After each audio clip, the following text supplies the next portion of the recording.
If you're a man over 40 and you've stopped lifting heavy, you've misunderstood how aging actually works. Aging isn't the problem. Losing strength and muscle is. I've been a doctor for 10 years now, and I work with men between 35 and 55, optimizing their testosterone, body composition, metabolic health, and joint longevity. And I can tell you this, the men who keep training heavy age very differently than the ones who stop or back off. In this video, I'm going to show you why heavy lifting is still king after 40. The first section is all about hormones. These are your biological edge. Once men move into their 40s, the hormonal environment begins to change.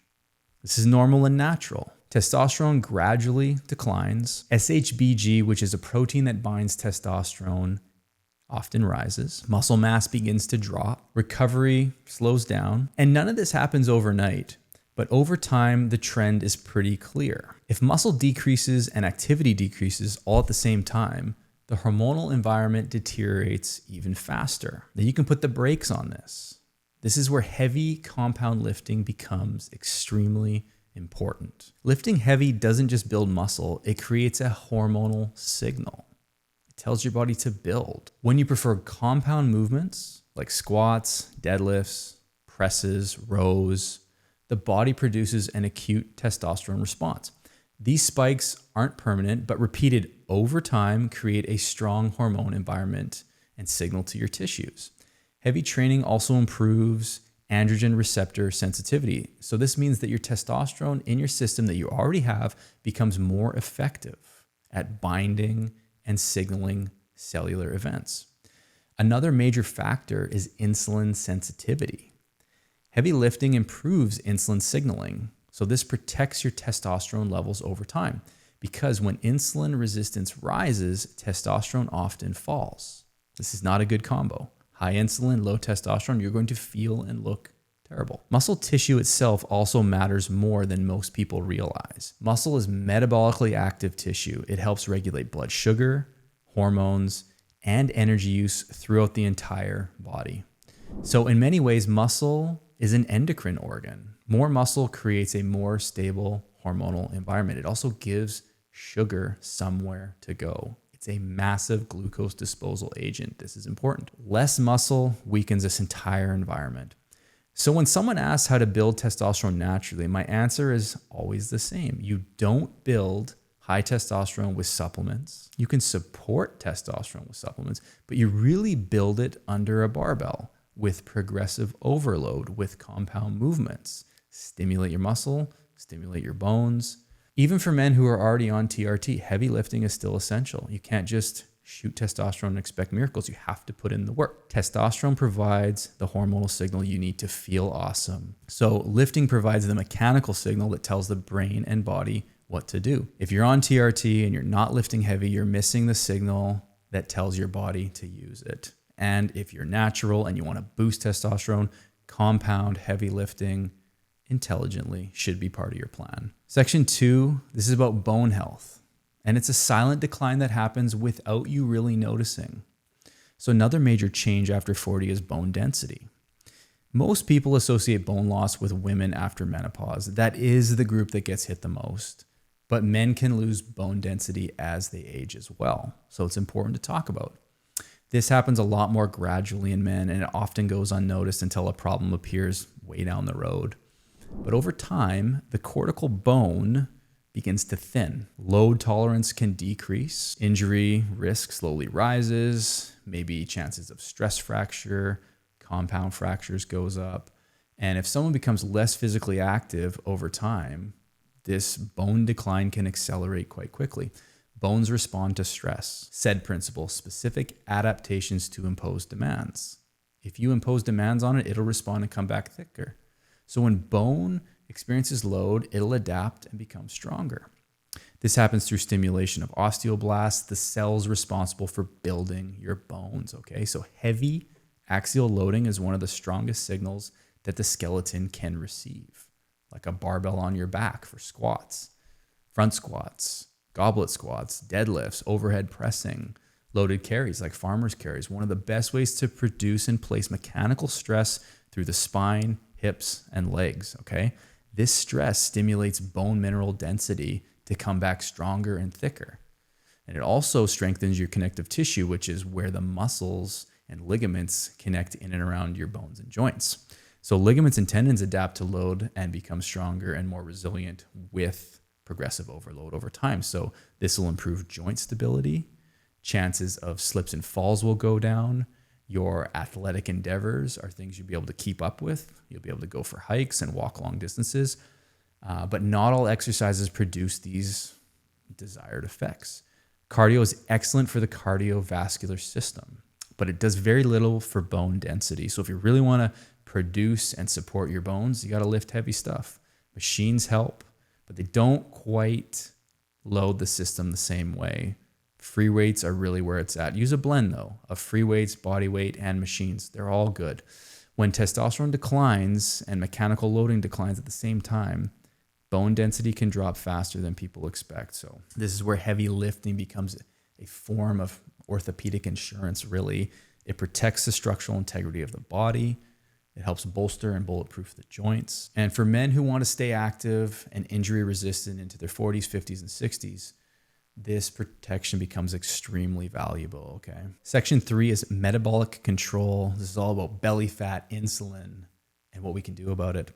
Another shift that happens after 40 is a metabolic one. Sarcopenia, fancy term for gradual loss of muscle, that begins to accelerate. And if you're not doing the strength training, it will just leave your tissues quicker. So at the same time, we also have a remodeling of body composition where visceral fat can increase. So less muscle, more fat, not a good swap. This combination is one of the biggest drivers of metabolic disease later in life. This sort of syndrome X or metabolic syndrome.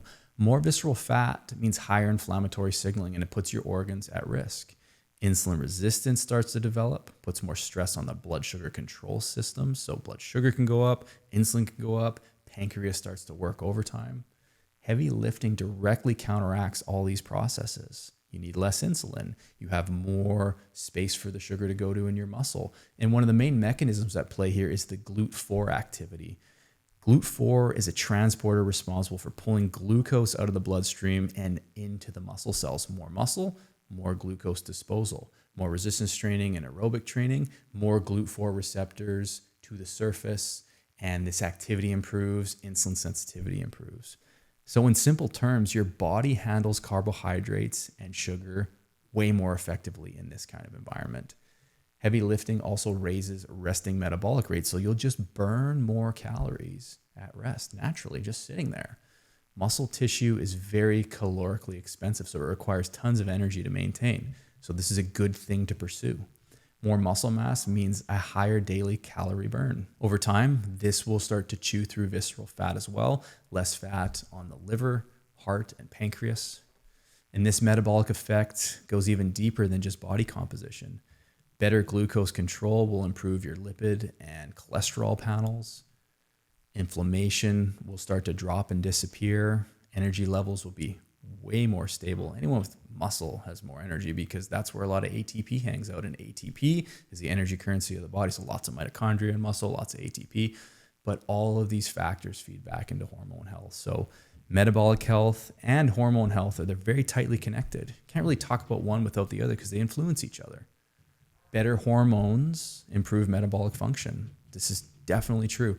And better metabolic health will support hormone balance. So they just go hand in hand. It's a very reinforcing loop that you want to keep in mind why you're doing these things, okay? Heavy lifting strengthens both sides of these equations, so can't be stated enough. Section 4 is brain, the cognitive advantage that happens. One of the least discussed benefits of heavy lifting is the effects on brain health. Strength training and aerobic training increase BDNF, which is brain-derived neurotrophic factor. It's one of the few ways to boost this is exercise. BDNF supports neuroplasticity. This is the brain's ability to adapt and form new neural connections. This is the one reason that exercise is strongly associated with better cognitive function over time. Sharper, better, less brain fog, better critical thinking. Heavy training improves dopamine tone as well. And dopamine is closely tied to motivational factors, focus, reward signaling, that feel-good chemical in the brain. You can get high on it just by exercising. So when dopamine function drops, people often report brain fog, low drive, low motivation, difficulty concentrating. This is a classic signs and symptoms that I'll see. And many men over 40 describe these very things to me every day in practice. So heavy lifting helps counteract this. So lifting will improve your brain in so many ways. Training will improve mood regulation, stress tolerance, focus under pressure. It's going to reduce your chances of like Alzheimer's and Parkinson's in the long run from that BDNF boost. The nervous system adapts to stress in the same way muscles do. Okay, you need constant exposure over time, and exposure to controlled physical stress will build resilience. Absolutely. There's a reason that high performers are prioritizing this type of training. I mean, you got guys like Richard Branson that credits daily training for his energy and longevity and all the amazing things he's done and the companies he's built and the people he's helped. Like, it just comes down to one word: exercise.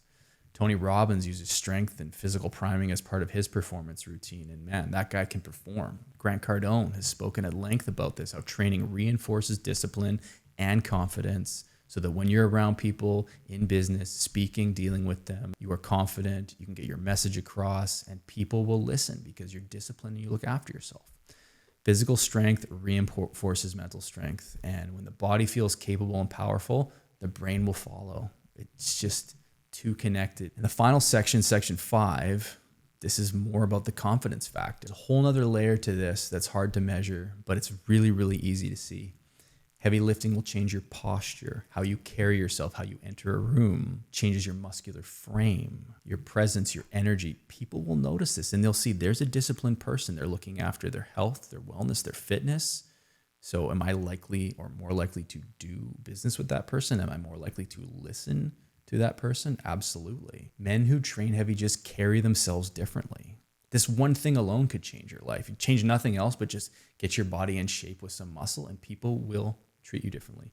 You'll talk differently. You'll speak differently. You'll walk differently. They approach risk a little bit differently. Better chance of promotion. You're looking to find, your perfect partner in life. Like, focus on you. First step is be the right version, the best version of you. And so strength training, it'll help and activate all of this stuff, okay? Get that dopamine loop going. It'll reinforce motivation and confidence. And this will come through in every way. It'll bleed to so many different areas in your life. And so one of the biggest mistakes men make over 40 is believing they should start training like they're fragile. But I'm making all these arguments, in this video to tell you otherwise, okay? And there's nothing wrong with lighter or moderate weights, but you're trying to push yourself a little bit. And don't do the flip where you're doing too much cardio relative to weight training. I want weight training to be, the main dish and cardio to be the side dish, okay? So don't shy too much away from that. 2 to 3 times a week of quality strength training might just change your life, okay? The body's going to adapt to the stress that you apply on it. So make sure there's good stress in the gym with the weights, as well as the cardio, biking, running, cycling, swimming, walking. Get all that in there, okay? When the body experiences intelligent mechanical stress, it's going to become stronger. When the stress starts to dissipate, tissues will respond. And so heavy lifting doesn't mean reckless lifting. So if need be, get a coach, get a plan, and it's all relative to the individual, where you're at, injury history, what your goals are. But technique comes first. You need a good plan. You need proper recovery. There should be some progression built in there too for the progressive overload. Joint health should be considered and protected. There's no absolutes with exercises. If something does not feel right on your shoulder, your knee, or your back, you do not have to force it. Find a pain-free alternative. This is important. But generally, the principles all remain the same here. Like, load's going to help you in the long run. Load the skeleton, load the muscles. This is so, so important. So that's going to do it for this video. If you're over 40, heavy lifting should not be optional. It is going to be biologic insurance. It'll protect your hormones. It will build bone. It'll stave off metabolic disease. It's absolutely going to make your brain sharper. You will do better in all facets of life if you do this one thing, okay? So I've done other videos on this. We'll click and link to that in the show notes below. That's it for today. And as always, thank you for watching.